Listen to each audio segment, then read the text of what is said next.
Hello everyone, this is Grace. It is March the 26th, 2025, and we are going to take a look at the covenants of God in this study. Now, the reason why I started this study was I came across this particular statement here. I'm not sure where I saw it, but it was circumcision is that of the heart.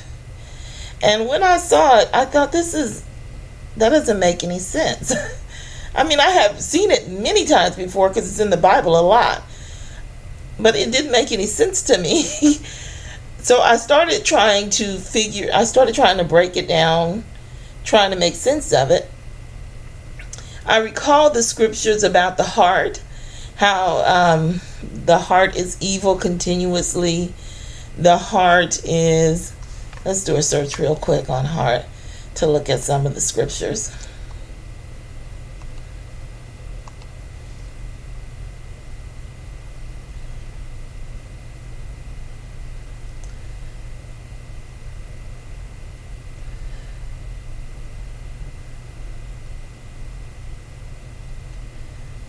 Okay, well, I'll just tell you, the heart is only evil continuously. How it's not what goes in the mouth, but that defiles a man, but what comes out of the heart is what defiles a man. It talks about how, I think, he grieved his heart. And this is only evil continuously.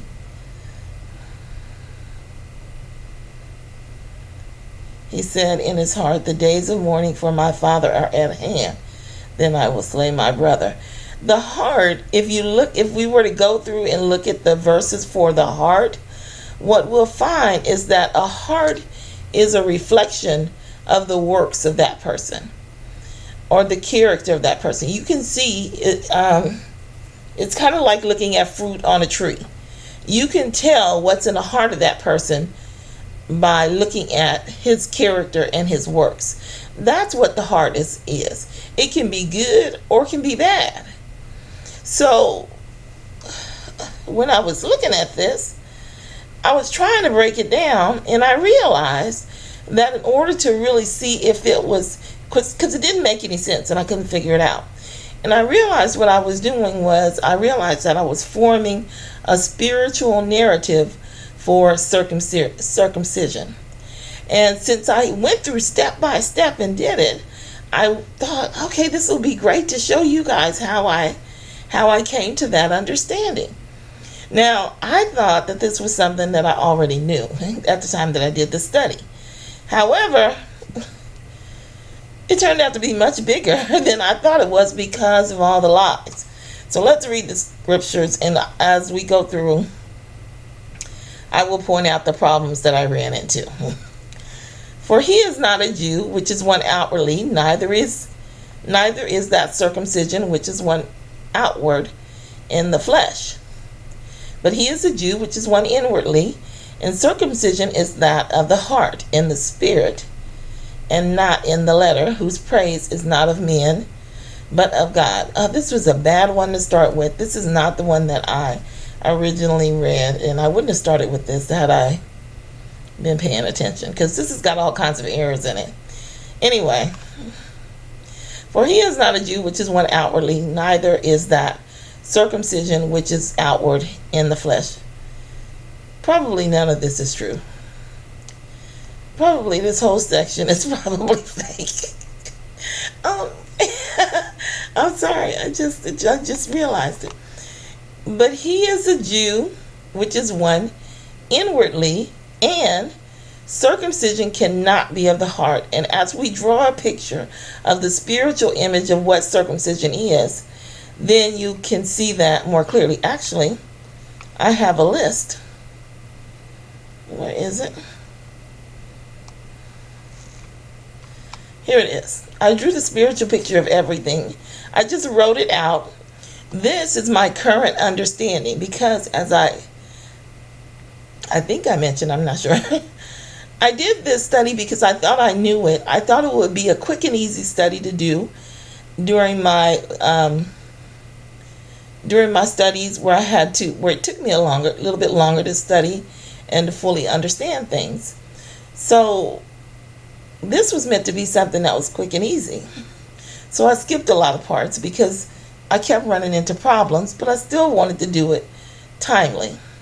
So Noah, my current understanding is that the fire and water representation of Noah and the ark is a test in the judgments.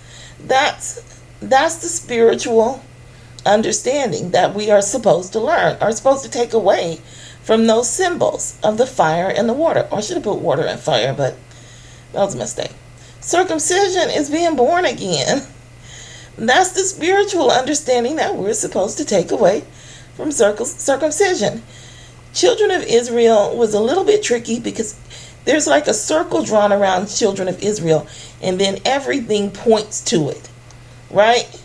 So I had to find a way to simply break it down, and this was the best I could do without bringing in other points of interest or other narratives. So I took the Levites from the Old Testament, living saints and the firstborn. The Levites were appointed the firstborn and represented the living saints who were to take the word of God to the people. They messed that up. Of course we did. We messed that up. They were the guardians of the word and the teachers of the law. They judged the people. And their law came straight down from the original covenant. It was the 10 Commandments. Because of the New Testament, everything had to change. We all will become priests and kings. We are the last day saints. Oh, also, we still maintain the living saints. We still have to take the word to the word out during the millennium. It's changed, but we still maintain this. But we also meet this criteria as well. So we are the last day saints as well. We're also the living saints, but the last day saints. But now the New Testament people who come in afterwards, and the people that will be brought in by the living saints all fall under this category. So you have the last day saints. We are the servants of the house of God. We are representing cleansed and perfected. No, this is not what we're representing. We're cleansed and perfected. And the symbols that represent that are baptism. That's from the Old Testament. That's why you saw John the Baptist baptizing everyone. And then washing of feet. Anyway, this is what I'm working with and toward. And like I said, I thought I knew this, so you're going to have to double check everything here because I kept running into problems. And I kept running into lies. We'll look at this one real quick and you'll be able to see. Circumcision cannot be that of the heart because you can't take away anything from your heart. When there's a circumcision done, a piece of skin is taken away from the body. When you're born again, you lose your flesh. The flesh is taken away and you live in the spirit. If you cut off a piece of your heart, you're going to die. It doesn't make any sense. It's a lie. And it's almost impossible to see that because it's been encircled by so many other lies. It's almost impossible to see it unless you can draw the spiritual picture for circumcision.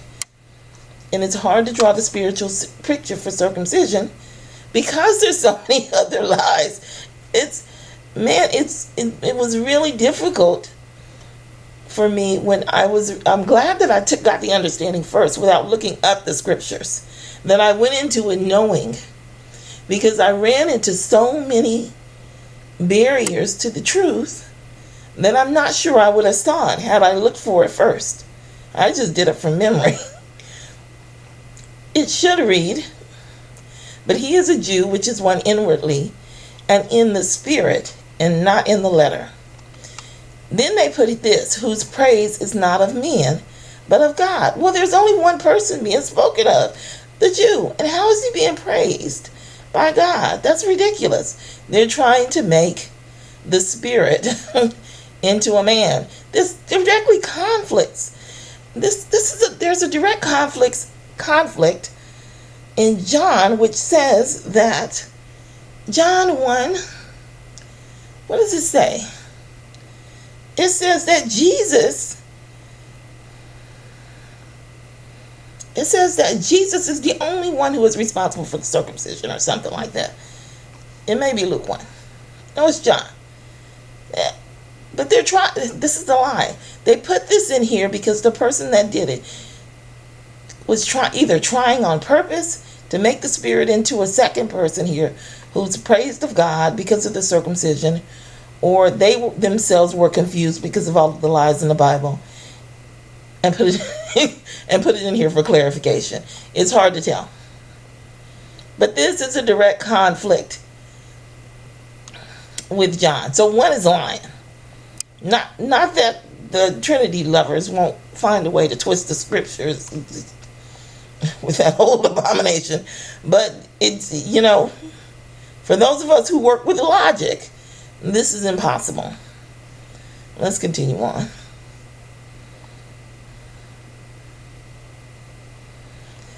And behold, I establish my covenant with you and with your seed after you. This is Noah's covenant. And with every living creature that is with you, of the fowl, of the cattle, and of every beast of the earth with you, from all that go out of the ark to every beast of the earth. And I will establish my covenant with you. Neither shall all flesh be cut off any more by the waters of a flood, neither shall there any more be a flood to destroy the earth. And God said, this is the token of the covenant which I make between me and you and every living creature that is with you for perpetual generations. For perpetual generations. I do set my bow in the cloud, and it shall be for a token of a covenant between me and the earth. And I will remember my covenant which is between me and you and every living creature of all flesh, and the waters shall no more become a flood to destroy all flesh. So that's our covenant. The waters will no more destroy all flesh. So we are judged. They were judged by the waters. But we know also that they're going to be judged by the fires. Whereby the world that then was being overflowed with water perished. But the heavens and the earth, which are now by the same word, are kept in store, reserved unto fire against the day of judgment and perdition of ungodly men.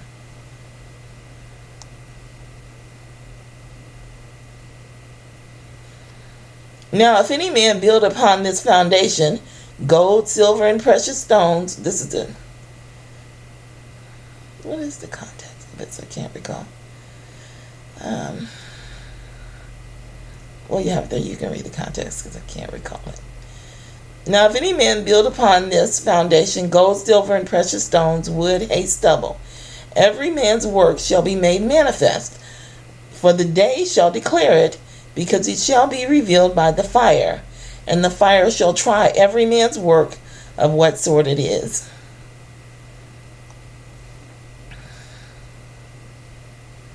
That's one of the reasons why I was saying, if I had not known before, I might have said you can circumcise the heart, because the works are tried, and the works are the manifestation of the heart, and lots of things such as that.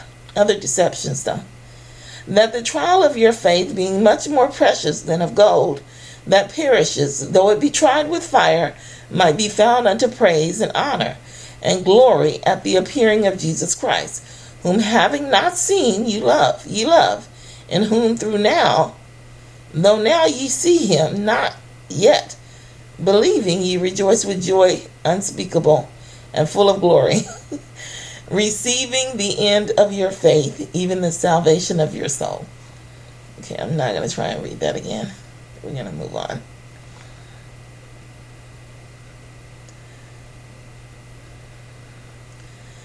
And I will bring the third part through the fire, and will refine them as silver is refined, and will try them as gold is tried, and they shall call on my name, and I will hear them, and I will say, it is my people, and they shall say, the Lord is my God. That last verse, I'm not really... I'm not really sure about this. I can't born again to a living hope. Okay, you know what? We're going to move on because we don't really need those scriptures. We have enough, so we can just skip that. Okay, so now we get into the covenant of Abraham. You know what? I'm tempted to stop and just start anew. That's what I'm going to do. We're going to stop here.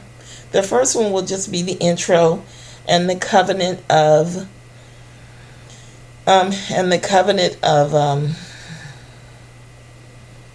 Noah.